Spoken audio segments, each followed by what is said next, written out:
सांगली, मिरज आणि कुपवाड महापालिका क्षेत्रातील पाणी पुरवठा विभागाच्या ग्राहकांसाठी मोठा दिलासा देणारा निर्णय महाराष्ट्र शासनाने घेतला आहे।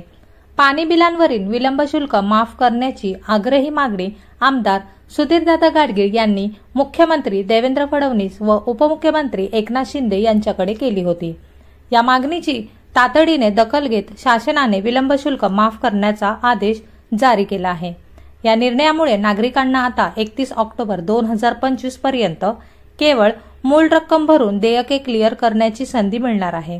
त्यामुळे अनेक पाणी ग्राहकांना आर्थिक दिलासा मिळणार आहे। तरी नागरिकांनी पाण्यावरील मूळ रक्कम भरावे असे आवाहन आमदार सुधीरदादा गाडगीळ यांनी केले आहे।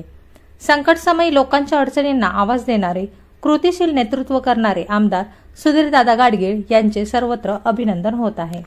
आदरणीय उपमुख्यमंत्री शिंदे साहेबांना भेटून जे सांगली महापालिकेचा 2023 ला पाठवलेला प्रस्ताव होता की पाण्याची थकबाकी आणि त्याच्यावर दंड व्याज या दृष्टीने तो प्रस्ताव होता आणि तोही दंड आणि व्याज माफ करून आपल्याला मिळालेला आहे आणि लोकांना फक्त मुद्दल भरून आपल्या प्रत्येकाने आपापली थकबाकी पूर्ण करावी, कुठलाही दंड आणि व्याज त्याला भरावं लागणार नाही।